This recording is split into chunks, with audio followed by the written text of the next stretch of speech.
fuck with your content. You got some good stuff on there, man. I was like, yeah, I got to get him on, bro. This dude is legit, bro.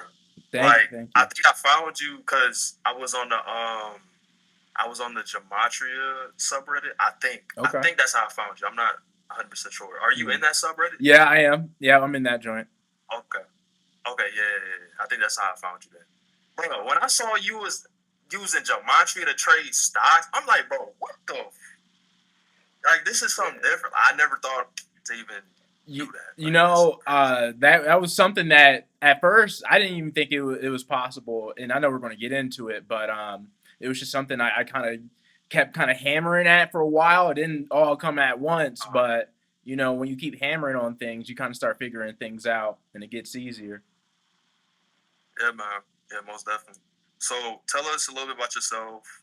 Age, where you from, stuff like that. So I'm 28 years old. I just turned 28, December 28th. So that's like the golden birthday year with a little bit of numerology. So I'm currently in Salt Lake City, Utah right now. I've moved around a lot in my life, but I'm originally from East Coast, Central Pennsylvania, about hour 30 out of Philadelphia. Lived in St. Louis, San Diego. I worked up in LA a little bit as well. So I've been around a little bit. Okay, how you liking Utah? Utah's cool. Utah has its stereotypes of with the LDS Church here, the Mormons and whatnot. And while they do still kind of have a stronghold over the state, but it's still growing. It's still get like there's a lot of people leaving the church. So it's all right. I'm a person that can kind of live anywhere. My family's here, so I'm just kind of stay close to home, grind, doing videos and whatnot. But what's interesting about Salt Lake, I feel like that's like it's the hidden headquarters for Hollywood. So in a lot of retrospects, and you can go through a lot of different movies and situations. And Salt Lake always comes up at the center point when it comes to making movies and theatrics. So it's very interesting. Okay. What initially got you into Gematria? Let's just jump straight into it. Yeah. What is So your? No, I'm sorry, cut you off. Go ahead, bro. nah. So what got me into Gematria? So it was the Kobe. It was the Kobe helicopter death. At that point, I was still going. Yeah. I was going through my spiritual awakening, and I was still learning a lot of things, but Gematria hasn't come up. So like a lot of people, in a lot of retrospects, I'm a disciple of Zach and Gematria Effect News and Gematria Effect Sports, because that's when I came across this page when he was talking about the Kobe helicopter incident. And what really got me was when at the All Star game, because when you put Kobe being Bryant in the calculators 157. And so tell me why at the All Star game they had that specific point total they had to get. It was 157 for the that goal point. So at that point, I was like, oh, word, this is something for real. So that's what got me into it. I don't necessarily follow too much of Zach's work anymore. I kind of started do my own type of ordeal, but that's where I started. I studied a lot of his early stuff and whatnot. So yeah, I found Zach's stuff. I want to say it was like years ago. Yeah. But I didn't know what I was looking at. I was like maybe 15 at the time. Word. I didn't know what the fuck I was even hearing. Yeah. I just knew that it was something to it. Like I just knew that this was something that was like definitely esoteric, like not really known like that, to be honest. But I think because I just had so much going on, I was a kid, so like you're 15. Really... How old are you now? I'm 22. All right, so man, you've been around. So you though you said you weren't consciously really aware of what you were looking at. You've been around this knowledge for a long time. That's something crazy. Yeah, like I was hearing them. Yeah. But I don't think I was really listening. You know what I'm saying? Yeah. Like it was just too much to process at the time. But yeah, you got you got teenager things to deal with too, right? So shit. So what is your focus right now? Like what is your Gematria focus now compared to when you started? Yeah, so we tapped on me kind of breaking off from what Zach did and whatnot. So my first couple YouTube videos. So when I decided to add Gematria to the mix to my videos, because what I mainly do on my channel, Data Productions Media, is I like to call it, stocks and sports docs. By trade, I'm a filmmaker. I'm a documentary filmmaker. I've sold fictional documentary films in the past. So that's where I come from. I've always, had a passion for sports, so that's kind of my realm. I came across, stocks, and I've always kind of had a knack for stocks. In high school, I know we're going to talk about school a little bit, but in high school, out of 100, 50 kids in my AP government class, I won the stock competition for all seniors. But at that time, I didn't really like put the pieces together. What I'm really good at. So now that's what I really focus on. I do my sports documentaries. Mainly for my Patreon now. I still put it on my YouTube channel, like the different trailers, and I'm always doing videos, and then also my stocks.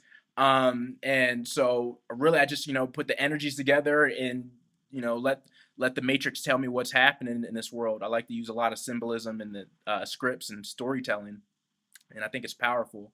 So I don't really focus on like the mainstream media, the same rituals here and there, like a lot of the other Gematria channels on. Partly because that's kind of already like a very competitive lane in the Gematria community, which is growing. But my talents are within the sports documentary story side of things, the film side of things, and the stocks. Nobody's really doing the stocks side of things like I am. So I'm just trying to push that forward. Yeah, I think you're the only person I know that's incorporated it into stocks, but I have seen somebody use it in forex. So yeah, Goods decodes. I don't know if he's decoding much anymore. Goods decodes.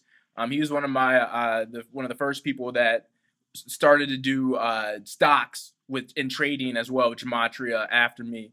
I don't know how much he's doing now, but he's had a couple good plays in the past. But yeah, that's it.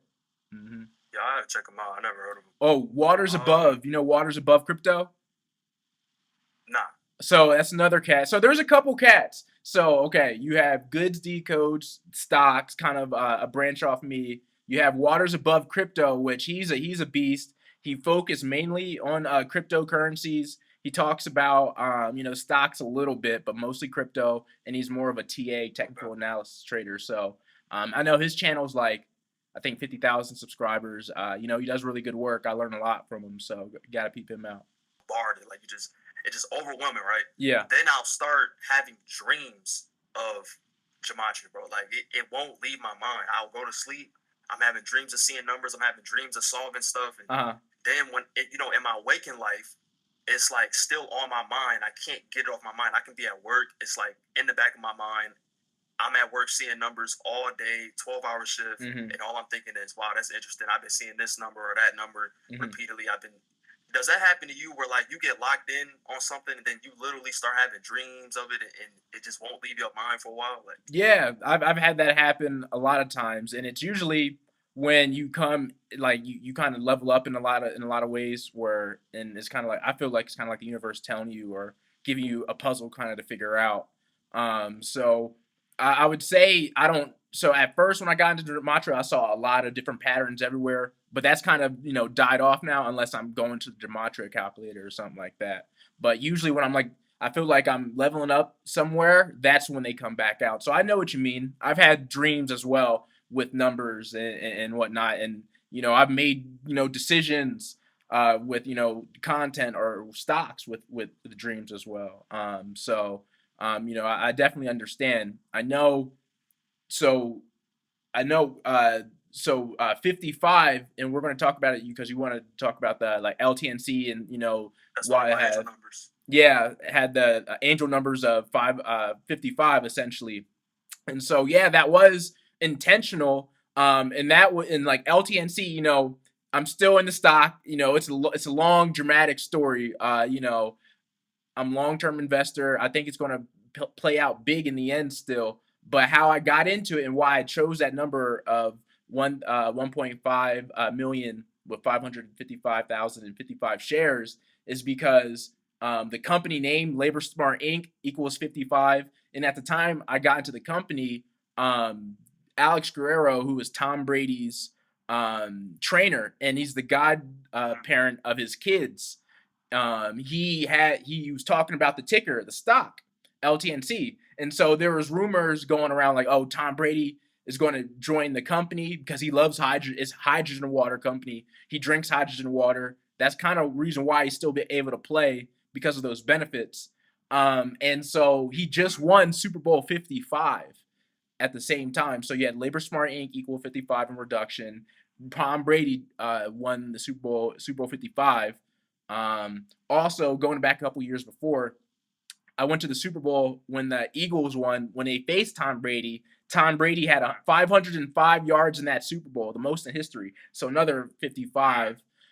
So I just felt like, for the energy of the situation, that was the best route to go with some number like that. Just kind of position yourself for the best possible.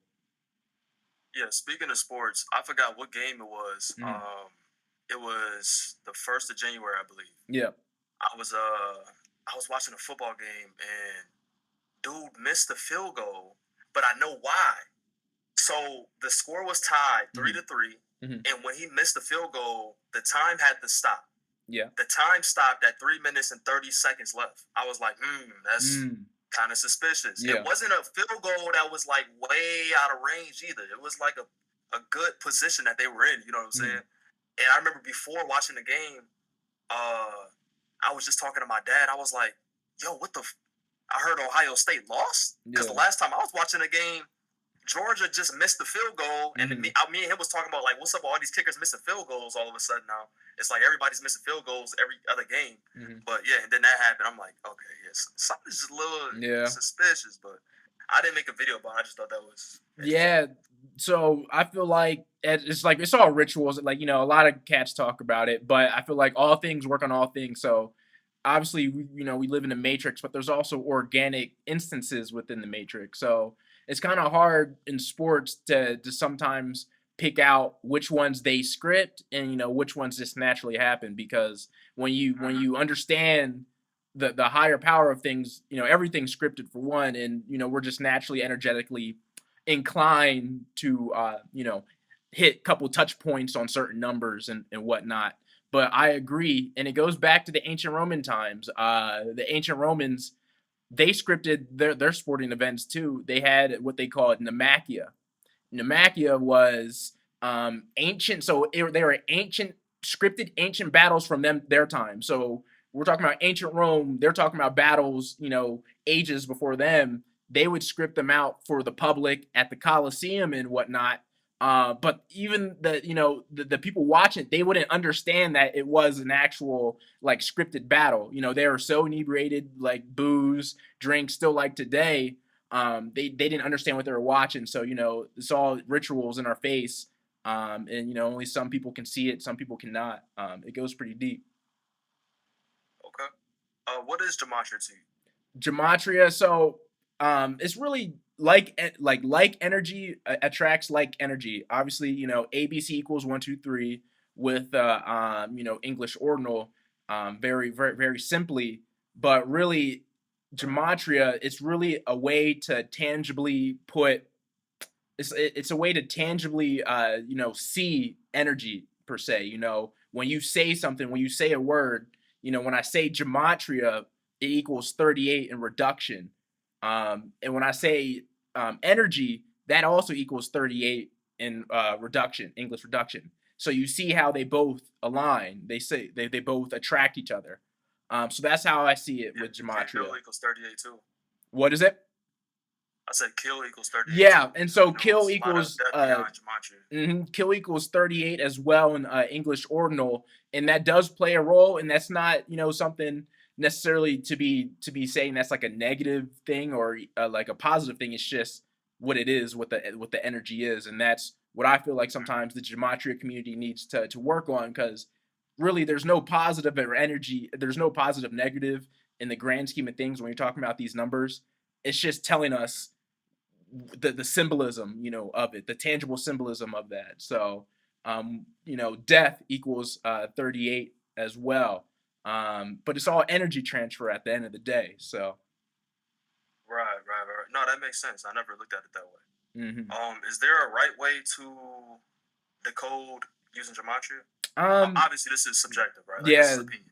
yeah. So I get this a lot with my videos and whatnot because with me, I kind of went off the farm of what the typical gematria decoder would do and how he sets up the decodes. I like long sentences. I like creatively getting into it, and people sometimes feel like I'm stretching it or whatnot, but in reality, one, it is up to the it really depends on what you're trying to do and what you're trying to accomplish at the end of the day.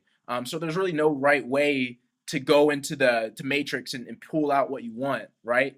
As long as you can say, okay, 15 and 15, like attraction, that makes sense. 1 + 1 = 2.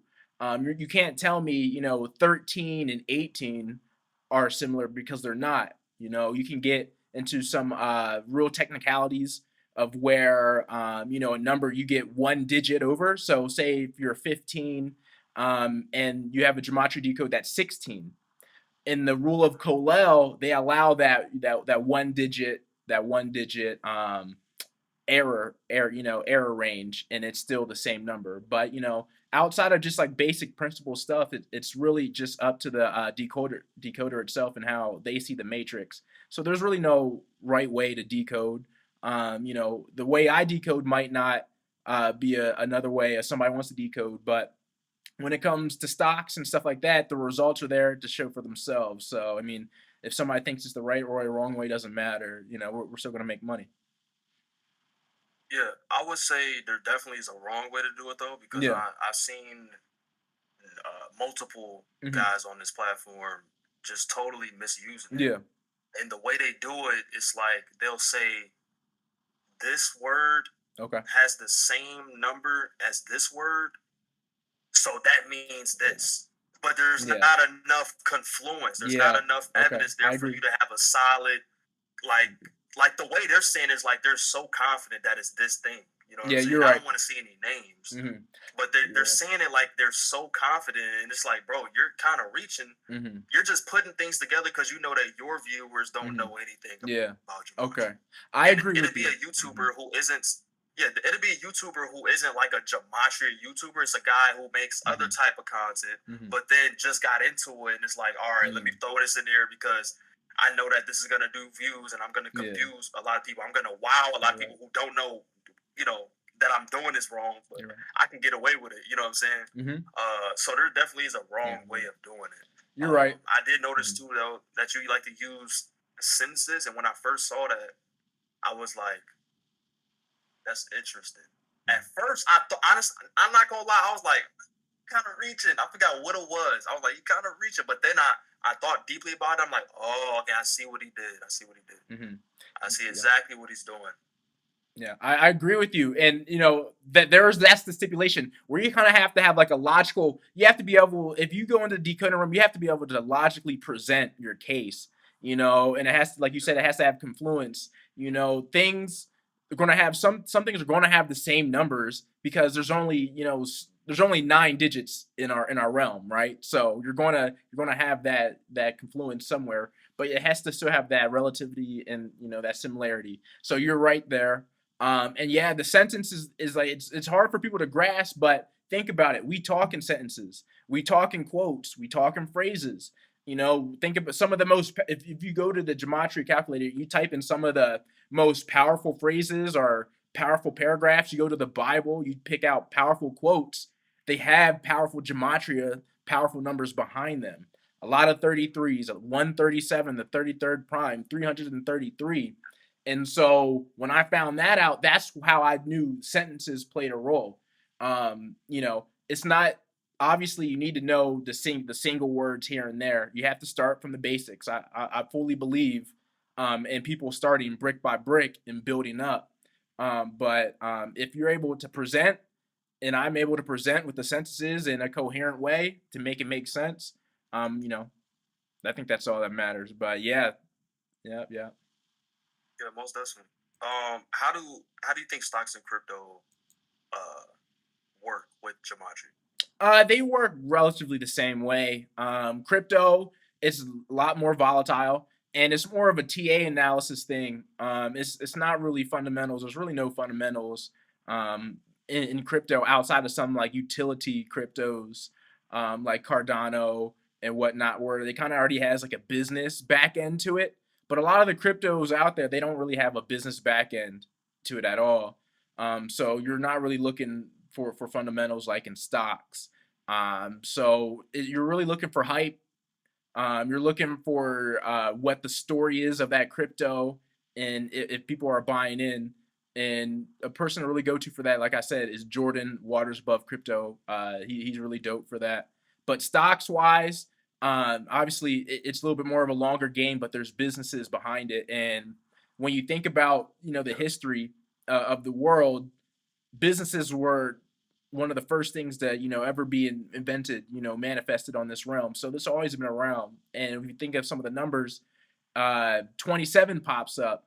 So business equals 27, money equals 27. But think about what's the backbone of society? It's money. So spine equals 27. Um, and think about 27. So why is 333 important? So if you go 3 times 3 times 3, 3 cubed, what does that equal? Equals 27. So those some things you just put together. Obviously 33 is important in the business world as well. Stories. One of the most important phrases in the stock market, one of the old phrases, is like, okay, what's the stock story? What's the company's story? Stories equals 33 because in societies equals 33 as well. And throughout history, what's the Bible? It's just a compilation of parables, symbolisms, and stories that people can understand, within their own world. That's how humans have always worked. Stock market's no different. If they can sell you a story enough to get people to buy, that's what it is. So that's what I look for in the numbers. The story stocks. Do they have the 33s, the 137s, the 333s, and whatnot? So that's very important. I call it like the 33 based system gematria.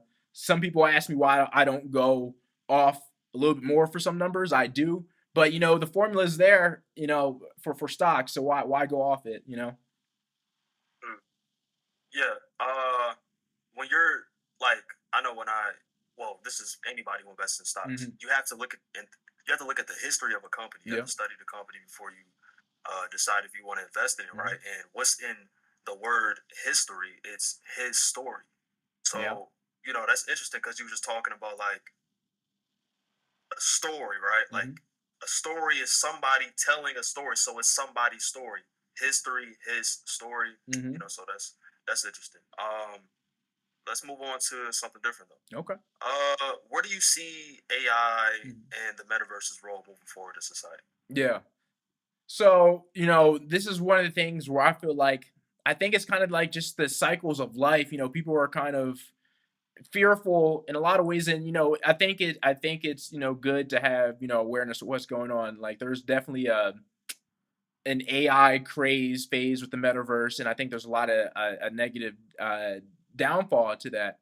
But I feel like for the conspiracy community, we can handle it a little bit better. So how I feel about AI and things, you look at the show Black Mirror, and if you ever seen the show Black Mirror, a couple of the episodes, they kind of give you what happens before. So I think what's kind of happening is, especially with this recession, and if you look back in his story, when we were in recessions, entertainment's such a big part of society.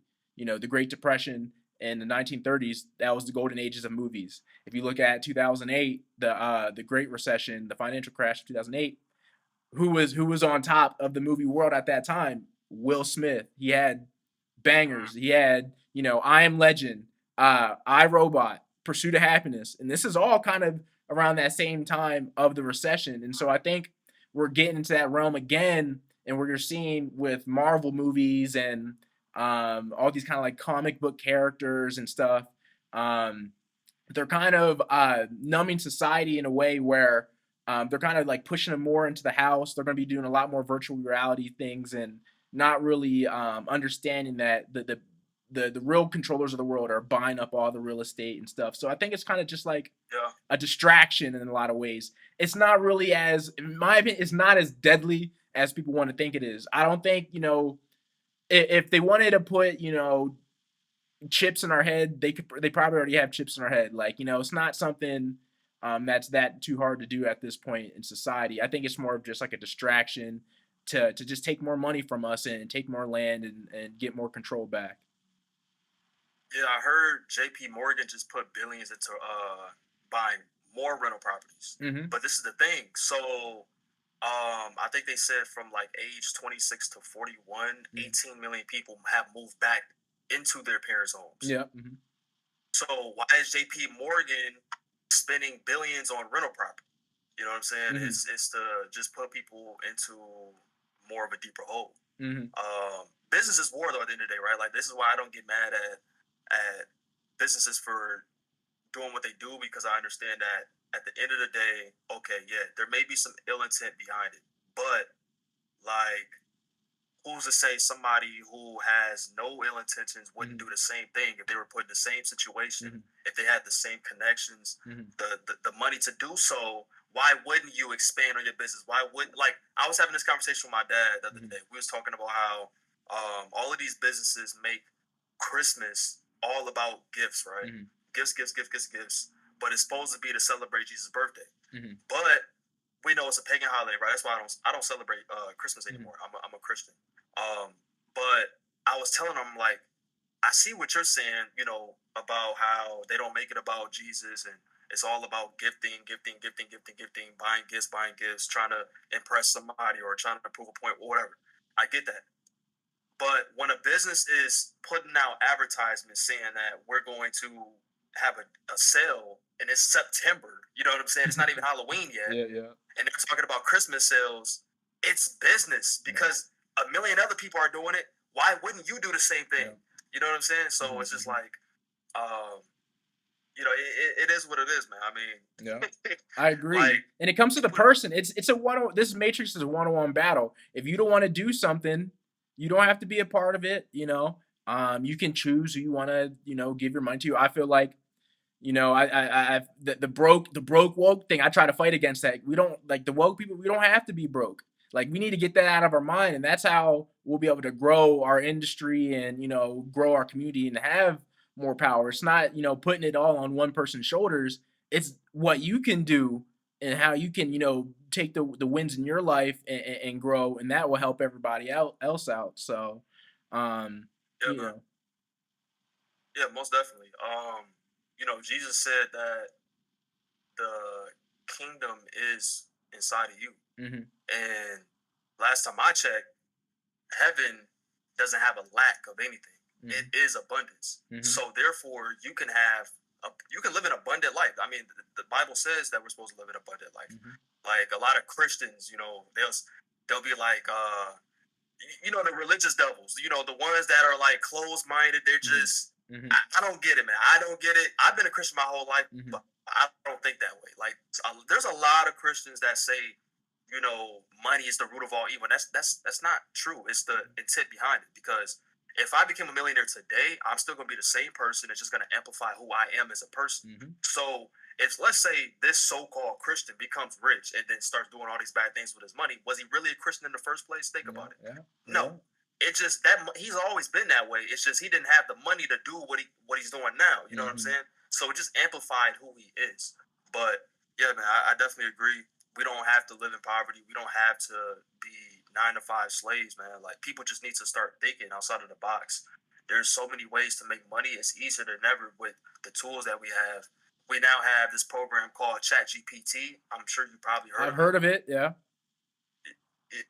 It's going to be a game changer. You know what I'm saying? Like, let's say you have a social media marketing agency, or even, YouTuber. We're both YouTubers, so that's a better example. You need a YouTube title. You just tell it, hey, I need a title on this subject. This is what the video's about. It'll give you a title and it'll give you a description. It'll give you ideas on topics. It'll give you, let's say you got an interview coming up. You say, hey, give me a list of questions to ask this person. This is what I want to talk about. It'll give you 10 questions in just 3 seconds. So it's a game changer. You know what I'm saying? And people complain, they're like, oh, the AI, the robots, they're taking the jobs. Oh, no, it's actually creating jobs, because if you think about it, there's got to be somebody to be able to fix these robots. There's got to be somebody to manage these robots. So it's all about the way you see things. It's all about the way you perceive things. You know what I'm saying? A lot of people, they get stuck in this mental box, and so they think that everything that evolves, everything that's upgrading and leveling up is the devil, and that's just not true. It's, you got to just think more positive. Yeah, and you got to see the realm. You got to see what you just brought up, and it's talking about life. Everybody's just going to have to start making money in more a fluid way. It's not going to be as physical as it was in the past, like, the lunch pail way. And you see it with stocks and how it kind of pushed a lot of retail investors to be in brokerages. You have social media, you're trying to do like marketing, YouTubing, where you're pulling in money, but it's from a digital way. But where are we going? Pluto's entering Aquarius. The water. More fluid way of interacting, making money. So it's definitely tough for people to try to change with that. But that's where the world is going, and if you see that early, you can position yourself in a better position. I have a question for you. You said you've been a Christian your whole life. So what was the process? You coming with Gematria and you relating that to the Bible. Was that any struggle for you? Did it connect with you? How'd you feel about that? No, it wasn't a struggle. It made perfect sense, Mm-hmm. because Gematria stems from the Hebrew language, and I Mm-hmm. understand that the Hebrew language is the original language. And in fact, this may blow your mind. There was this lady who did a study on like 1,000 babies around the world, and Okay. she found out that babies actually speak Hebrew. So when they're saying like "God," and Wow. making up these noises and stuff, right? Like she translated it. So she figured out that all of these babies make the same noise when they're in discomfort. They're about to yawn, Yeah. or they're sleepy, they're hungry. They make the same noises, and when you translate it, it's actually I think it's like polio. I could be wrong. Somebody correct me if I'm wrong. It's like polio Hebrew, but it starts with a P. And I'm like, what the? So when they're doing that, they're communicating with us. They're trying to tell us something, but we don't understand what they're saying. So they have to learn our language. We have to teach them English. Wow. And so when I first started learning about like how Gematria works, it amazed me, because I'm like, wow, like if it came from this language, and this is supposed to be the language of the original people, and we are the original people as melanated people, and we're God's creation. I mean, and then I'm getting. And I was a forex trader before I got into Gematria. I knew about Fibonacci before I knew about Gematria. I looked up a Gematria film on YouTube, and I saw this clip. There was a conversation between this guy who's into Gematria, and then this other guy who's like into some other shit or whatever. I forgot what he was, but he's bringing Gematria into the conversation. He's bringing the Fibonacci into the conversation, and they're clashing. And I'm like, whoa, what the? There's something bigger here, right? Like God clearly is telling us something. He's given us the tools, and we just have to figure it out. Yeah. He's literally built everything. I was watching Billy Carson on the Earn Your Leisure podcast. I don't know if you heard of him. Yeah. Billy Carson was talking about how there's a Dinker codes. So there's these Dinker codes that the world is actually built on. Yeah. So it just tells you everything is mathematics. Everything is built on math. Like you look into the Bible, the numerology is there. I mean, we can get even to etymology. Etymology is the study of the origin of words. So, like for example, a bank. We hold our money in a checking account with a bank, right? A bank is something that traps water, right?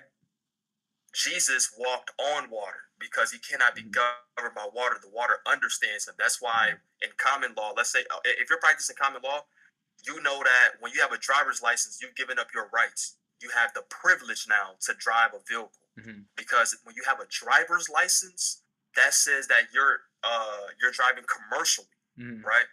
I don't know if you've ever heard of this book called the UCC Connections, the Uniform Connection Code. Okay. Right? I mean, Uniform Commercial Code, same thing. So a cop will always say, do you understand? He's trying to get you to say understand, because if you say that, then you're saying you're understanding him, meaning you are under him. But the Bible says that no man is above you. So when you know this, you know how to play the game. Mm-hmm.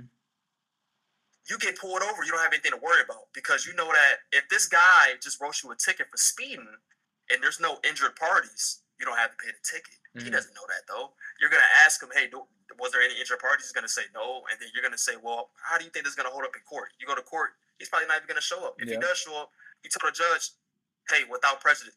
I know you probably don't know what I'm talking about right now. I'm learning It's a though. whole Yeah. other thing, but yeah. So what do banks hold? Currency, right? Yeah. I What was is a gonna say that. current? It's Yeah.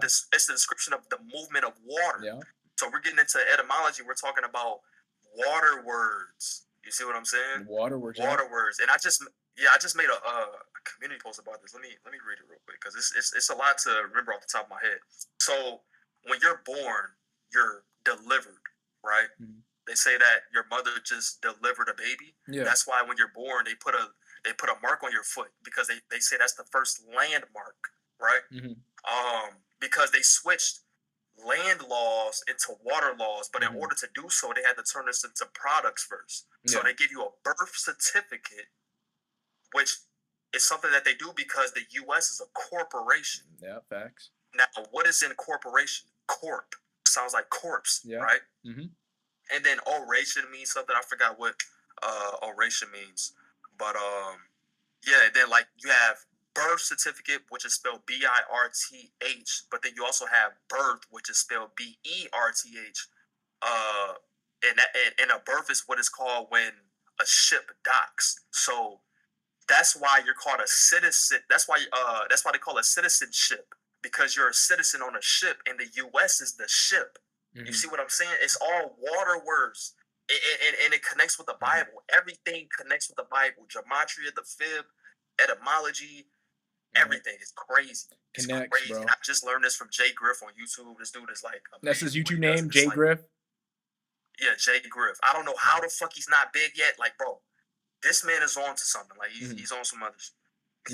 Facts. I'll just add one more thing on that. So, like, the moon, has 28 days, and the moon controls the waves of the currents and oceans right now. When you get into chess, which is the game of life, it actually has 28 squares around the board. So yeah, man, it's all connected, and it's just all in different ways and stories and symbolisms in different branches of life. No, most definitely, most definitely. Okay, so what are your predictions for calls? Like, hold on, I don't even know if I'm trying to read this. I said our predictions. Oh, I read that wrong. Our predictions / making calls a losing battle in the stock market. I would say so, and the reason why it's fun to make calls and predictions is it's fun to be right. But what I realized early on is, the stock market's a lot different than sports betting with gambling and gematria and whatnot. With gambling and sports betting, you have an outcome pretty immediately, and it's a different process. With the stock market, you're talking about the whole matrix. Like, you're not like the company you might be invested in or traded with has to deal with every variable that could come up in the realm for real. So this one smart dude online, he has a Twitter. He's like some financial guy in New York, Michael Gayed. He says, the top financial guys in the world, they look to what's on the left side of the equation, not on the right. The right side of the equation is the call, the prediction, the result.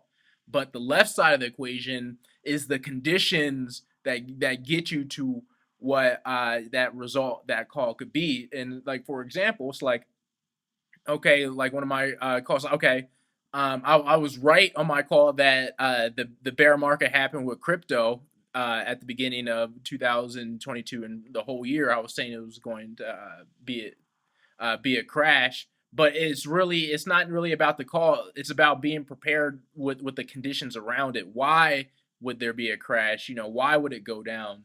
Same thing with the stock market this year. I thought the SPY would get down to the 3,300 realm in 2022. It didn't. It got 27 points away at 360. So I wasn't totally right about the call getting it to that special number in 2022, but I was still in a position to make some money and be prepared because it was still going down. you don't need to know if like it doesn't actually have to rain.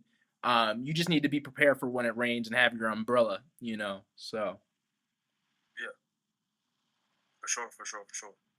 Um, let's switch it up a bit. What was school like for you growing up? school, you know, for me, you know, it's kind of interesting.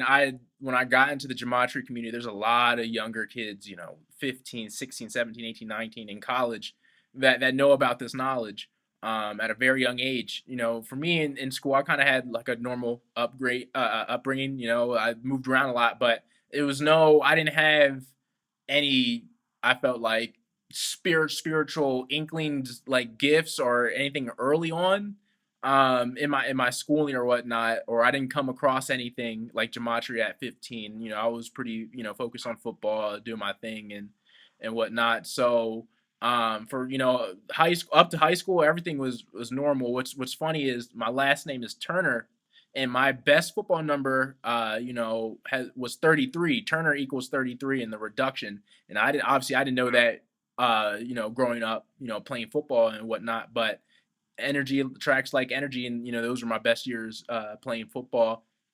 College, I got to college. I played 2 years of football at my D3 school. I played linebacker most of my life, middle linebacker. But you know, after my sophomore year, I wasn't going to get much PT because, you know, even at a small school, there was a lot of studs there. But Mm. that's when I started to get into documentary filmmaking, and I wanted to be a sports announcer like Stephen A. Smith. People used to call me Art Schefter and stuff like that because I was always up on Nah, yeah. they wouldn't let you get up on that big stage. Nah, ain't no Nah, way. nah, I know, Ain't I no way. know, I know. I'm not even Ain't no way. trying anymore. But that was the decision I made too at really early on, because I didn't want to go that corporate route that, you know, Stephen A. and the Adam Schefters of the world had to do at ESPN and whatnot. Like, you know, obviously we live in a world where you can start a YouTube channel and do your own content. So I decided to, you know, do my own documentary, which is my first documentary, which was the 5 years ago. It was called Live the Dream. It's on my YouTube channel, but I documented 5 athletes, including myself, at my college, and just going through how, you know, you spend so much time on college sports. None of us are really going pro and making money and stuff like that. So I just kind of go through the situation of, you know, what it's like going to a school, still having to do regular things, you know, not getting the benefits of like a D1 athlete and whatnot. But that opportunity, when I dropped that film on YouTube and stuff, that got me an opportunity. Funny enough, from a connection in Salt Lake, he got me connected with a TV executive president in LA. He saw my film. You know, we talked. He says, obviously, you know, you know, you have a lot to work on, but you know, I'll put you under my company. You can work and whatnot. So I did. I went up to LA after moving back down to San Diego after graduation. I moved to LA. I started working with All Three Media in LA. I don't know if you ever heard the show United Shades. No. I think it's United Shades of America with Kamal Bell. It was on CNN. I did pretty much the full season 3, I believe. So it's interesting. I've kind of been around like I've kind of met a lot of different, you know, pros in my life, a lot of different celebrities and stuff. But I don't want to be in their shoes. I want to kind of do my own content. I don't want the Matrix neck on me and stuff like that with my Yeah, content. yeah, yeah, man. Yeah, they. The reason why I said they wouldn't have let you on that stage, bro, because I noticed that every black guy Hmm. that is like real big in the sports Hmm. thing, like Shaq, Charles Hmm. Barkley, Stephen A. Smith, all these guys are sellouts. Hmm. And Shaq is a known Freemason. He actually Yep. showed his ring on live TV. Hmm. But I saw Stephen A. Smith defend Jerry Jones, call Kyrie an idiot, Hmm. and then defended Skip Bayless after what he said. Yep. And I'm just like, yeah, what the fuck? Because there's this guy who does YouTube too, and apparently I think he used to be in the NBA. I think he used to be Hmm. a basketball player. I could be wrong, but I'm like pretty confident. I just forgot his name, but Stephen A. Smith was like sneak dissing him after he Hmm. called him out for calling Kyrie, you know, Hmm. Hmm. this and that. You know, he's downplaying what he's doing, and it's just like, bro, come on, like you're a guy who gets on these platforms and is talking all this stuff about how black people need to stand up and come together, and Stephen A. Smith puts on this front like he's like the voice for the black community, Mhm. but then when you do what you do and you're on this big platform, it's like a slap in the face. Yeah. Then it makes us feel like, man, what the fuck? Like I thought you was one of us, but damn, It's I on the guess we main never know. stage, and that's one thing I feel like our community needs to work on. A lot of like it's again it's a one-on-one battle. It's a community within what you can tangibly see around us battle. I think one thing the black community we have struggled with throughout history is we look towards an outside force to bring change within we can work on ourselves. And I feel like a lot of the things in the mainstream media world, you gotta take that for a grain of salt, regardless, because they just want views at the end of the day. With what Skip Bayless said about on the tweets and Shannon Sharp and whatnot, quite frankly, I'm like 75% sure they that was probably halfway planned, pre-planned. They've done that in the past, where they just kind of when views when people when like the different sports leagues and different networks needs views, they're not they're not shameful. And the same thing with this Hamlin situation. I'll just leave it at this. That hit he had and how it happened as a football player, most definitely that can happen. He kind of received that player and the shoulder hit him. So in a special situation, that injury he had could definitely happen. But I get skeptical when I see all the different distractions around it, the social media posts from the different outlets and stuff, and it just makes it really fishy, and you just don't know what's real or not on the real stage. So that's why I always keep everything a grain of salt, especially if it comes from the TV. Yeah, most definitely. Um, what what do you think is the most important things school should teach kids? Like things that are actually going to level them up in life, no matter what they want to do. This can Mhm. apply to anybody's life Mhm. to make them the best versions of themselves. Like Mhm. what do you think is like super essential? Like it needs to be a core Mhm. class, like All it's right. a Yeah. requirement. You have to take this. Okay. So first, you probably have to scrap the whole curriculum of schooling first. Right now, you'd have to, start from the beginning, and just start anew. Um, First, I think first you gotta start for the basics. You gotta know how to, cook for yourself, how to build things, the barely shelter and things like that. Obviously, we live in a pretty modern world, but everybody should know how to do the basics to survive. Can you cook for yourself? Can you build certain things for yourself if you get in a certain situation? Another thing, big, like I always like talking about money, like investing. There's no, I had like maybe one class in my whole schooling, even in college, like a real finance class, that tell you, hey, you should look out for this for taxes. They don't tell you in school that hey, if you hold an equity for over a year, you can cut your taxes you pay on those capital gains in half, because they don't tell you that because they need that tax from you. Apparently, you know that, but so you have to build, Yeah, food, cook, investing. they don't tell you Yeah, that you don't have to pay taxes too, but that's some advanced stuff. That's for yeah, whatever. yeah, and Hey, and that's another thing. Like I know some cats in the woke conspiracy world. They say they don't pay taxes. I pay my taxes not because hey I don't believe like, but when you're having a business, I'm trying to like I try to keep the matrix hands off me as much as possible. Last thing I need is IRS trying to come up on me on some stuff. When you're trying to build a channel. But I definitely agree. Taxation is it shouldn't be happening and whatnot, but it's kind of just like a dance with the matrix. You pick your battles here and there on that. But yeah, there was a yeah. study. I think even Joe Biden brought this up, but there was a study that showed that 0% of our taxes goes to the hospitals, the roads, It's crazy. things like that. Yeah. So it's pretty crazy. Yeah, and it just doesn't make sense, and that's how it's always been in the world. So that's why Well, that's how I feel. Like when I look back at history, like the when I read a lot and stuff, nothing's really changed, and so it always comes back to us, and that's why I feel like I like about this generation right now, like you, me, and a lot of other cats. There's kind of like a cycle and a shift where there's more awakened people than normal, while the other side of things feels like are just crumbling and stuff. I feel like there's a strong base of people that are aware of what's really going on. So I'm really excited of what's going to kind of happen in the future when we start getting older. We start making more money and we have a little bit more power in the world because there's a shift happening.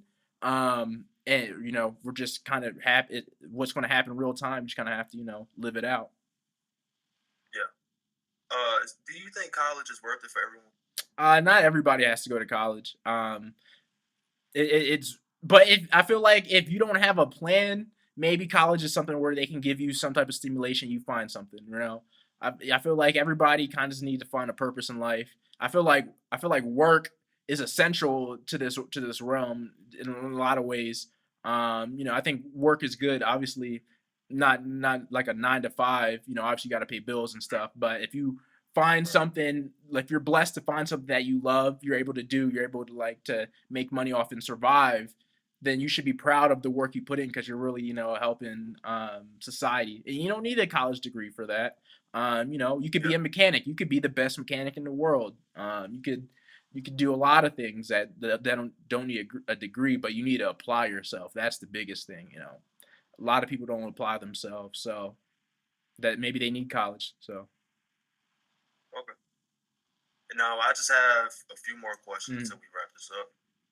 Have you ever done any drugs for mhm. recreational use? If so, how has it changed your views on the world? Yeah, yeah. I've done most of the natural stuff. I dabble in weed, marijuana. I've done in college. Mushrooms. I've done LSD a couple times. It's so I've done that recreationally. But and I was thinking about that questions. Everybody when they go into those situations and they try these different drugs, like I want to try ayahuasca one day. I don't know when, but I do want to try that out. But a lot of What is that? people, ayahuasca is it's I think it's like a South American natural plant. It's a hallucinogenic. It's a hallucinogen. Like they mostly drink it. And there's a lot of. It's kind of like a powerful form of like mushroom acids in like a liquid form. And a lot of people do like Oh, go. okay. Yeah, it's like a big ritual. But yeah, I want to try that one day. But I feel like my biggest revelations, I've had revelations on drugs and stuff like that. But my biggest revelations have come definitely from reading. I have like those more spiritual awakening moments, leveling up moments. It's always mostly come from books.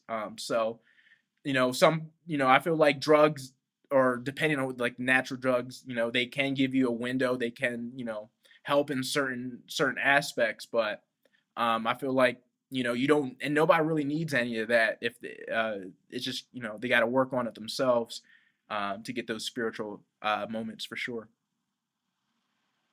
Yeah, most definitely.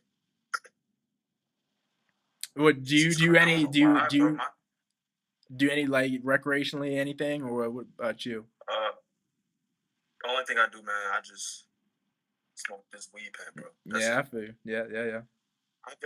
I used to eat edibles. Mm. I stopped though because I absolutely hate the taste of it. Okay, yeah. It is a completely different high though. It Like is. it's It is. It it's is. different. It's different. I did it that. Plus, I had bro my plug at the time, right? Mm. When I was doing this, like super cool chick. I met her Yeah. back in high school. Like she's super dope.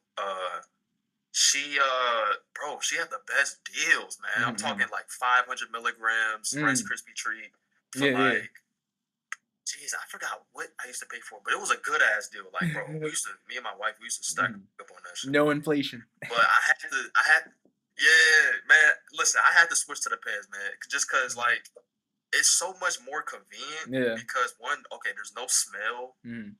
there's no taste. Like I don't taste anything when I hit this, right?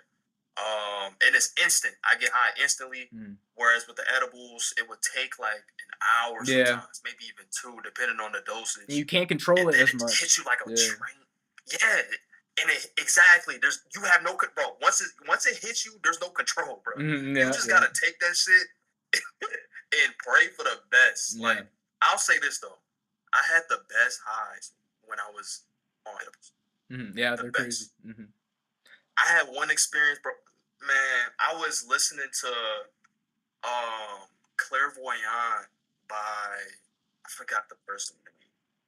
It's this song called Clairvoyant. But bro, it sounded like that. It sounded like it was like a choir of angels singing the melody behind my ears. Honest to God, I can't make this up. Yeah. I literally was hearing it. Like, I was Yeah. hearing somebody, a choir, but the voice, bro, it was like angelic, bro. Like, I'm like, what the?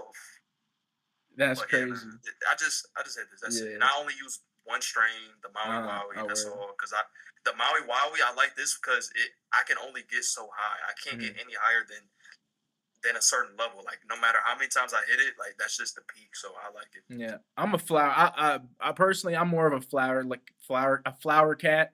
And mostly like for me, it's like part it's kind of you break it down. It's the ritual of it. Like the natural part. When I lived in California, I had my med card for a little bit. But I'm more flower. The pens, sometimes depending on the power of the pen, those usually put me out. Usually for flower. It doesn't hit me too crazy. It's kind of nice, stable high where I'm able to keep doing what I'm doing during the day or whatnot. But I feel you on that. Okay, so this is a topic a lot of people don't like to talk about. Yeah.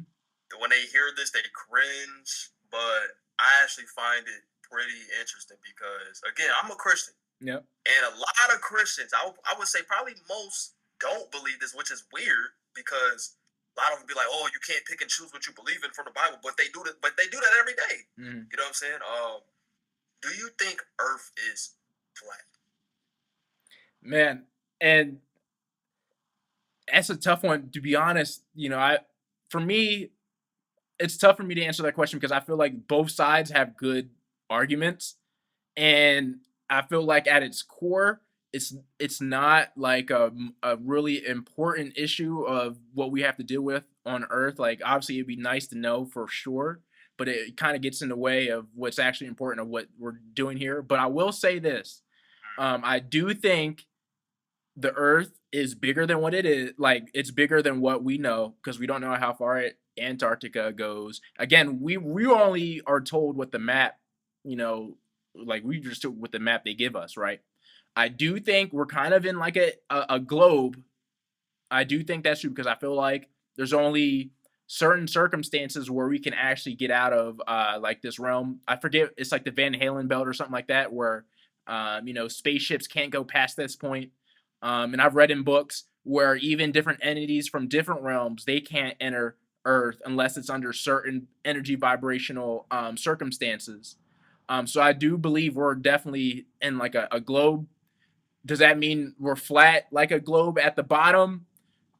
I don't know. I feel like there's good cases on both sides, but they're definitely not telling us the full story. And I wish I would get to Antarctica one day. Maybe I could find some stuff. I don't know.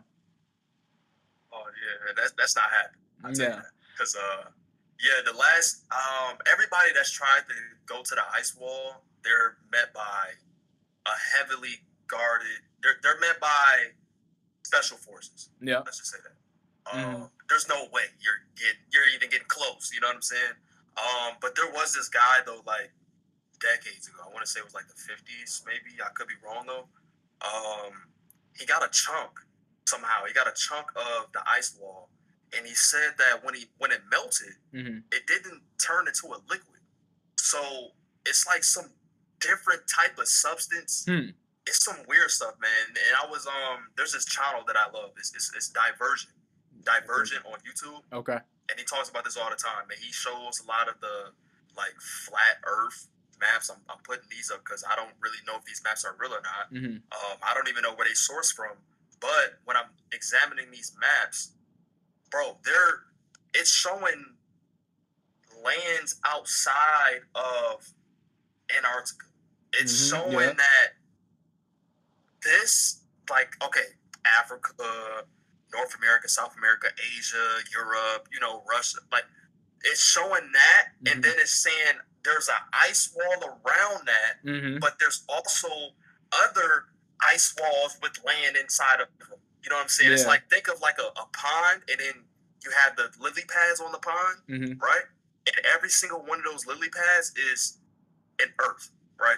So you got all these different types of Earths, and that's why they call aliens extraterrestrials, because remember we was talking about ideology, the origin of words. There's a lot of wordplay in the English language. Definitely. Extraterranean. So they're saying that these aliens aren't coming from outer space, but they're coming from other lands. And the Nazis, actually, this is a fact, this is documented. The Nazis found the caves to the underworld. Not only that, they're involved with a lot of shit. MK Ultra, they built a time machine, bro. They were pretty advanced, so it's not far fetched to say they found a hole that leads to the other side. Especially when we know that there's tunnel systems all throughout the world from ancient times, like not recent. Like, we're talking thousands and thousands of years ago, even before the most famous pyramids were built. You know, there's carvings of these tunnels, and in these carvings you see these giants, that once existed, walking underneath these tunnels, and you see these humanoid creatures, and the Bible speaks of the Nephilim, things like that. So I believe Earth is flat, but I don't, if there's extra lands outside of the ice wall and all. I don't know. Look, you gotta look toward movies. Movies tell truth. Look toward movies. I don't know if you watched ever like Game of Thrones or House of Dragons, but think about it. The lands are called the Seven Kingdoms, right? The seven lands, seven kingdoms. Think the seven continents. But there's lands outside the seven kingdoms, but they never really think about going to them realms. You have to understand, like, these are their elite, so they know of its existence, but the peasants really don't know of these extra lands and stuff, and they really don't have a reason to. But it's all symbolism you see in different movies and whatnot, for sure. Most definitely, because when we talk about seven, right? On the seventh day in the Bible, in Asia, I believe China specifically, their favorite number is seven, because that's like their favorite number. And then how many years does it take for a collection to fall off your credit report? 7 years. And then remember we was talking about the water words and the connections with the Bible and the water words, right? When we talk about the water words, that goes hand in hand with credit, because even the credit system stems from the Bible. So like a lot of things are symbolic. Like it's crazy. The rainbow, like, seven colors, bro. Think about the seven. So we're on seven. Since we're on seven, and I forget, you got to read this book if you're really into numerology. You got to get this book. It's called "Constructing the Universe" with numbers 1 through 9, and it goes through each number. 7 was one of my favorite because you said 7 days. Think about a dice. On both sides, if you add up, it equals a 7. But that's that's off the cube. It's a little bit more divine. Think about the rainbow, the 7 colors of the rainbow. You try to get to the gold, the pot of gold at the end. You can see it, but you can never touch a rainbow. That shows that divine aspect of that number, and whatnot. So it's kind of like the same thing with Earth, 7 kingdoms, 7 continents. You can hear about it, you can think about it, but will we ever get there? Probably not. But maybe I think that's designed like that. So. What did you say the name of the book was? Constructing the Universe, with numbers 1 through 9. It's not, I'm butchering the name, but that's, just look up Constructing the Universe with the numbers 1 through 9. One of the most, powerful books I've ever read in regards to numerology, because it breaks down the symbolism of each number. And if you think about it, 1 and 2 aren't actual numbers at all. They're just parents of numbers, because 1 is just a dot, 2 makes a line. You don't get tangible anything until 3, when you get the triangle, and that's why 3 is such an important number, in a lot of retrospects. Do you think we live in a simulation? Yes. But that's just how things are. I don't think it's as scary as people wanted to make it out to be. I think just how the realm is. I'm really, when it comes to things like this, I just think we came here to play a specific game. It's going to be a specific type of way. And it's funny why I know we're in a simulation and gematria means something and energies mean something. I work with this one person. My full name's D.A.T.A, but his name's Arthur as well. And we have crazy similarities. I'm black, he's white, but we have so many of the same similarities. And I'm sure I haven't really looked into it, but I'm sure I'll find a lot of gematria behind it. But and he's new at my job, but we both drive Jeeps. We our favorite war movies of all time was Black Hawk Down. Call of Duty Call of Duty World at War was our favorite video game. Um, and a couple other things. And I think just kind of what the simulation is. When your mother names you a certain way, a certain name, you get assigned certain energies that you're going to be more attracted to. So. Yeah, I can believe in that. Mm-hmm. What about you? What do you think on that? All right. So, do I think we live in a simulation? It depends on what the definition of simulation is. Is that subjective? Is that objective? What is the objective uh, definition? If we're saying a simulation, like okay, if we're saying like it's scripted to where like everything is premeditated, or we were put here for an experiment, or like how I get it, I don't know, because I guess it just depends on you know what the word really means. To you, it really. But Yeah. I'll say what I think. I'll say what I think. What this is, I think that I think it's like a video game, right? I guess somebody can say, "Well, that is a simulation." I say we're in a video game. I say that because I've had experiences where I'm like, okay, these niggas are not real. Cause what the fuck? Like, all right. For example, when I was a kid, man, growing up, I always had this feeling that not everybody on this planet or whatever this rock that we're on is real people. Mm-hmm. Like when I say that, I mean like they don't have souls. Like they're just NPCs. Yeah, You know what I'm saying? I don't know why, but something just told me when I was a kid, like, bro, there's no way everybody here is like real people. You ever run into somebody and you have a conversation with this person and it just feels like, or it don't even have to be a conversation, it could be an encounter with any type of encounter, right? Mm-hmm. And you're just like, bro, that was like not a real person. Bro. Yeah, what the fuck? Like, hell no. Like that person is soulless, dude. Yeah. Mm-hmm. But another thing too, when I'm approaching the exit of my apartment complex, mm-hmm. right? So when I'm leaving home and I'm approaching the exit, there's a road. When I'm getting ready to make a turn on that road, right? As I'm getting there, there's no cars. There's no cars on the road. There's no cars going mm-hmm. east, no cars going west. This happens every day, and this has been happening ever since I moved here over 2 years ago. So as soon as I will get to the exit, mm-hmm. all of a sudden there's a swarm of cars. Now I got to sit here and wait for traffic to clear up. Then I can make a turn. But this happens every day, and my wife can testify. Right here on the Bible, right, bro. I can't make this stuff up. You know what I'm saying? Stuff crazy. Like that. When stuff like that happens, I'm like, bro, like these niggas had that just spawn because.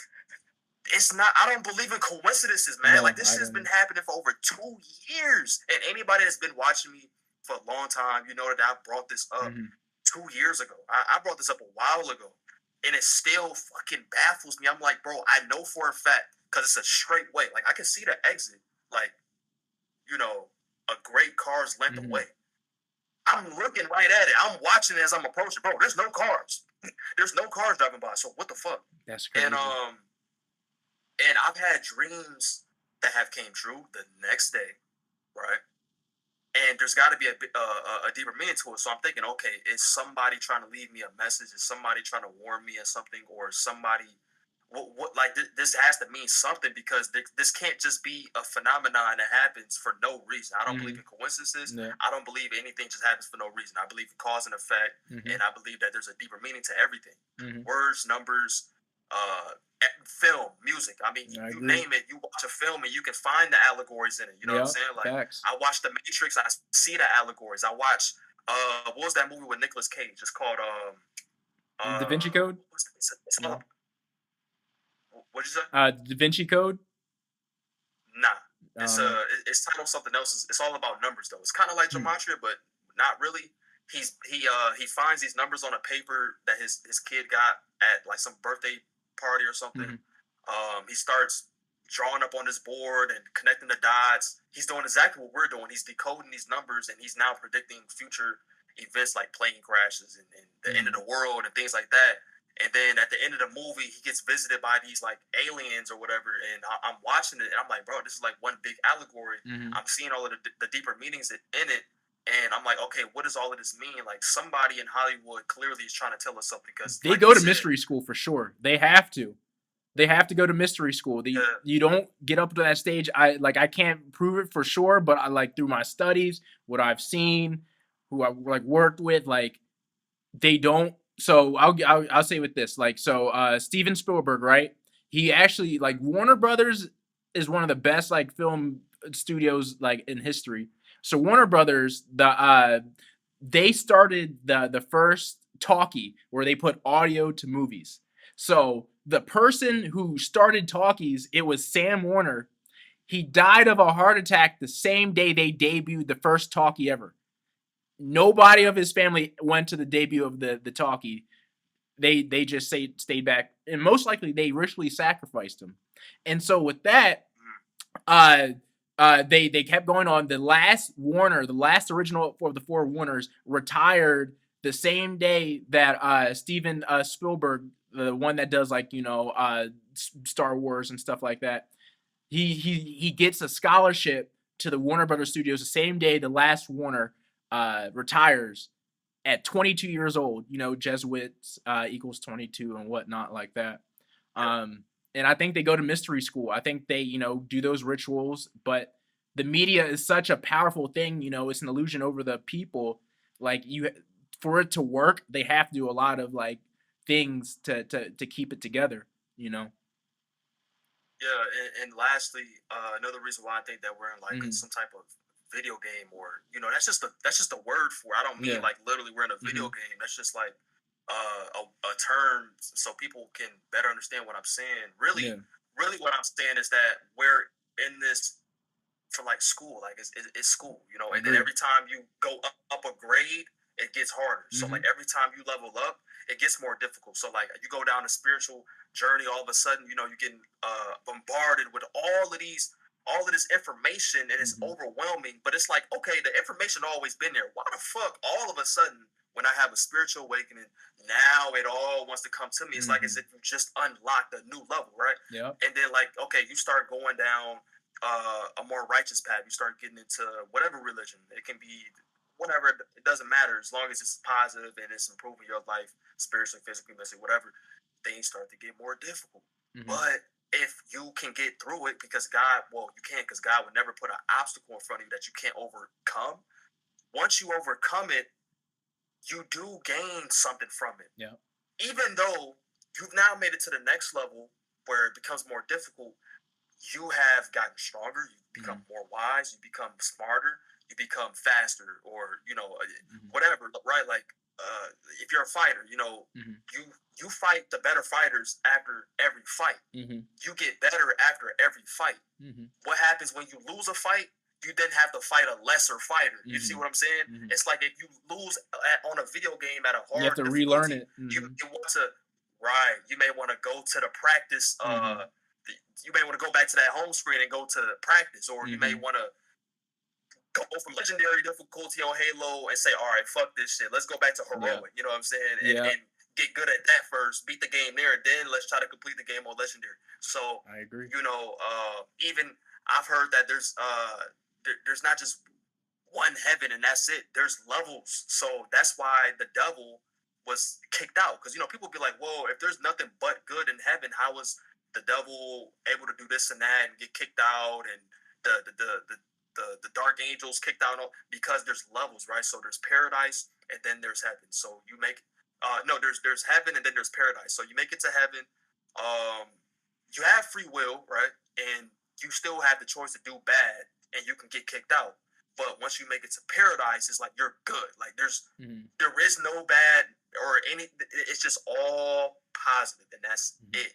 But yeah, man. So like they say, the devil was in charge of the music, and that's why the music influences the world so heavy today. In this world, and even Jesus Christ himself said that the devil is the Lord of this world, and that's why every time you're trying to do right, something bad happens to you, and that's why all of the villains in this world get fucking treated like like queens and kings, and they're rewarded, and then all of the good people in this world are treated like villains. It's because the devil is in charge of all of this. Why you think that this system is so beautifully put in place to deceive people? What do they call the devil? The greatest deceiver. People don't even know about common law. People don't know that you don't have to pay taxes. People don't know that when you get a driver's license, you are giving away your rights. You now have the privilege to drive commercially. But God had already given you that God-given right to travel as a human being. So therefore, you don't need a driver's license to operate a vehicle on the road. Yeah. Because you are sovereign, right? This is what like sovereign citizen or sovereignty is all about. It's all about your God-given rights. People don't know about these things because it's not taught. So your parents are tricked into giving you a birth certificate when you're born, and since you were literally just fresh out the womb, you can't defend yourself, and they know that. So if they don't teach it in the schools, you're not going to know. So then you're just going to give your child a birth certificate because you don't know that this birth certificate says, hey, this person is now a product in a corporation. You as a human being, when you have a birth certificate, you are a worker. You are a business. You are a dead corpse. That's why there's corporation, right? That's why when you go to court, first off, when you appear to court, automatically you've given up rights. People don't know that. But when you go to court and you take this oath and all of this, like, it's one big deception. They even have you in court put your hand on a Bible, put your hand up and say, "I swear to this oath," yada yada yada. Like, they don't believe in Christianity. So why does the court have a Bible? It's all a deception, bro. It's all a distraction. The media, right? All of the news sources, all of this propaganda to keep you at a lower vibration. That's why they made this virus, right? This virus that's really just, they came out and said it was just a flu. They made it seem like to be something that was so bad, it was gonna do all these things, and look what happened. It worked. This is why they call the devil the greatest deceiver. They put people in it. They told niggas, stay in the crib. You can't go to X, Y, and Z business without having a mask on. Then these dumbass business owners say that you can't come do business with us unless you have a vaccine, and you have to show proof. And then these clowns are outside. They're so brainwashed. They're outside in the fresh air with a mask on. And then even today at my job, there's people wearing masks for 12 hours in a warehouse. You are crazy. That's crazy, bro. So like it's like we're the player one and they're the NPCs. You know what I'm saying? Like, this shit is fucking scripted. Everything you know has been a lie, and this is why. If it's not been taught in school, then that's because it is important and it will break you free. Just know that, right? Everything that they do teach in schools is semi-important, but only to certain people. Like, if you want to do something like engineering, okay, then yeah, you should strive to get an A in algebra. But if I know that I want to be an entrepreneur, why the fuck do I need to know gematria and physics and biology and earth science when even in earth science class, they're not teaching the real science of earth. Science is religion. I don't follow any other religion other than Christianity. But even science is a religion. And the reason I say that is because a lot of people will believe just science and not look at the spiritual aspect. See, science is not is all, like it is what it is. No. Science actually says this is that because we've discovered this and this, but we don't know everything about it yet, but because we know this much, we're just going to say, yeah, this is that. Now let's put it in the textbooks. See, there was a point where people thought that the atom was the smallest thing, right? But then they got new technology and figured out that actually there's vibrations and there's frequencies, there's things smaller than the atom. So because of their arrogance, they were like, "Oh yeah, this is the smallest thing." They didn't say, "No, we think that this is." No, they said this is the smallest thing. So you see how it's a religion. It's not. It's not. It's not 100%. Is what I'm saying. It's not. Mm-hmm. Science has never been 100%. It never will because existence is infinite. Knowledge is infinite. God is infinite, right? So as a human being, you're limited. I mean, I don't care how fucking advanced we get. You know what I'm saying? We will never know everything. So that's why science will forever be a religion. It's not. It would never be 100%. That's all I'm saying. Yeah, and I agree. You know, I feel like with anything, we should just take it for not. When I say take it for what, like, you know, you look at it, it's like, okay, it makes sense to me in that sense, but it doesn't mean it's like, you know, the absolute. There, like you said, there's no absolute in this world outside of God Himself, and that's just the one source. But you know, everything else outside of God is just an illusion, and you know, we just try to figure out from there. In my eyes, so I agree with you on that. Yeah. Yep. And then before we wrap it up, last thing, what is your ultimate goal with Data Productions Media moving forward? My goal, moving my channel forward, just same thing. You know, keep awakening the people who want to be awakened. What I've realized on my journey, you know, there's some people that just want to be asleep, and you know, I've come to a point like, you know, if they're not hurting me, that's okay. You know, everybody has a different journey in this life. Everybody, and it's infinite. You know, we're gonna keep playing these different scripts, these different games in different realms for the rest of whatever we're in. So, you know, timing's everything. But on my channel, stocks and sports documentaries continue to grow. You know, continue hopefully to keep doing interviews with other people. Thank you for having me on. I've been wanting to do a lot more networking this upcoming year, and you know, when you came to me doing the interview, I'm like, okay, this is cool because this was a catalyst to get me down this route. You know, this is my first interview ever, and it was really cool. So, you know, just keep grinding, keep decoding, and just keep building my YouTube channel. I have another YouTube channel I've been growing. It's called the Sports Vaults, ESPN Enemy Number One. No gematria on that channel because you know YouTube likes to already strike me down with my first channel, but I still do like, you know, the conspiracy stories just without the gematria part because you know, they like to censor that. So, but yeah, man, D.A.T.A Productions. If you're join my Discord, it's free. We're talking all the time. You're in it. We're, you know, we're a lot of great minds. It's a peaceful place too. You know, a lot of these different Discords out there, it's full of, you know, kind of garbage, trash, but the people in mine, we really try to, you know, band together and elevate each other, and it's a great place. So. Yeah, I'll vouch. Yeah, it's a really good Discord. I'm in it. I've been in it for I think 4 weeks now. Yeah. Oh dang. Yeah, I think I joined exactly December 8th. Yeah, it was about a Feels like month. exactly Yeah. a month ago. But yeah, it's active. It's a whole lot more active than my Discord. But I don't focus. I don't really even try to get my Discord active as far as like activity in the general chat. I just like to put information in Yeah, there. that's But I exactly what I do. definitely would. Yeah, I definitely recommend everybody in here check it out. In the meantime, I forgot I had another question too, but before that question comes back to my mind, if anybody in the chat has any Yeah. questions, go ahead and ask now before we end the live stream because we are about to end it soon. Um, ask as many questions you want. I'm sure he would appreciate the questions. I would definitely appreciate it. I just want to see what you guys are thinking. Pick your brain a little bit. Yeah, I'll pretty much answer whatever, you know. Anything esoterically, I've been down this path for maybe a couple years now, so I'm still learning. You know, I look up to a lot of cats like Decode Your Reality. He has a lot of good stuff, and some others, but you know. Yeah, I've heard of Decode Your Reality. Reality. I think I only watched because somebody sent me a video where he was like, I think exposing Zach or something like that. I didn't want to even get into that really for real. Yeah, I'm like, and that's one thing we I like this to is what say. we Yeah, need in the community. yeah, that's the thing. That's one thing I need to keep working. I keep harping on when I talk to people. Like we kind of break each other down a lot of times in the gematria community. If you don't like what Zach is doing, you don't have to be on the channel. You don't have to talk about it. Like you don't have to be in. And it's in a lot of cases, okay.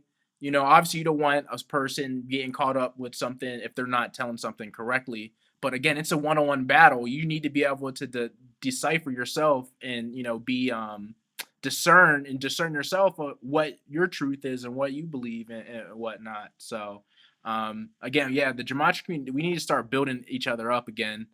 We always trying to tear somebody down. We're trying to say, oh, this decoder can't do this, or I was the first one to get that. That doesn't matter, man. Yeah.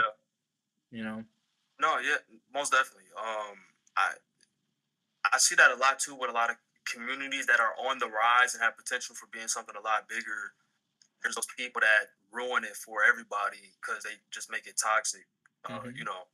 And again, I want to tell everybody, yo, like, because I know a lot of my viewers have never heard of Gematria. They just now heard of it because I just started like consistently talking about it on my channel. At first, I kind of just mentioned it like here and there, but I started to really like I went on a full on like week streak. I was posting a video every other day about Gematria. I try to keep my channel kind of broad because I like to touch on different things, but I went like hard on Gematria like last week. So there was a lot of people that was asking me questions, and from the questions I could tell they either like just found out about it through my channel or they only know a very little. So I would recommend everybody in here, novice, expert, or whatever, to hop into his Discord. I'm gonna have the link in my description, so you can go ahead and check it out. I will be uploading this live stream too to be all exclusive. It'll be what you'll see on what I see on my screen. So it won't be the choppy feedback you're getting. It'll be the HD version. Word. So I'll be uploading that separately. And yeah, if you want to learn Gematria, that is definitely the spot because there's not only him in it, but there's me in it, and then there's a bunch of other guys that know a lot more than me and probably a lot more than him about Gematria and are talking in the chat actively every single day. So if you have questions, I'm sure somebody's gonna get to you and give you an answer. You know what I'm saying? And you'll learn a lot in there. Yeah, it's worth it. Thank you for that. And it's free. And it's free. No paid Discord for that. I have other paid services like a Patreon, but no, I try to keep it when it like in this world. There's got to be a place where there got to be some light in this world where people can just come, relax, and just speak freely and whatnot. And that's that place in the Discord. So thank you for that. Yeah, definitely. Somebody just said, shout out Sajo, or am I saying that right? Sajo, this is a great live. Yeah, thank you. I'm happy to come back whenever, man. We can talk different topics. I know this is kind of like a introductory, but we can definitely get into like nitty gritty on other aspects on things for sure. Oh yeah, most definitely. We should get like a group live set up. My boy Jay with Open Eyes 4. I don't know if you've heard of him, but I've done some collaborations with him in the past. Great dude. He's like I think he's a year younger than me. I think he's 21 or 20. But bro, he knows a lot about Gematria. He's definitely doing his thing. He knows what he's talking about. So that'd be dope if all three of us got on the live. Yeah, let's link on that. I'm with it. Or if we could maybe start like a private Discord, so it'd just be easy to contact everybody at once. Yeah, I'm with it. All right, man. Hey, y'all leave a like, comment. Let me know what you think, and share the live. Again, I will be uploading it separately, so it'll be the HD version. Well, not that HD. I think still my camera's gonna show up a little bit weird, but his should be just fine. Yeah, man. I appreciate you getting on the channel. Love what you're doing. Keep doing what you're doing, man. I'm gonna definitely support it, and we're definitely going to do some more stuff in the future. All right, thanks, man. D.A.T.A Productions Media. Thank you for having me. Thanks, Wolf. You guys have a good one. Yep. Peace. Yo, bless me.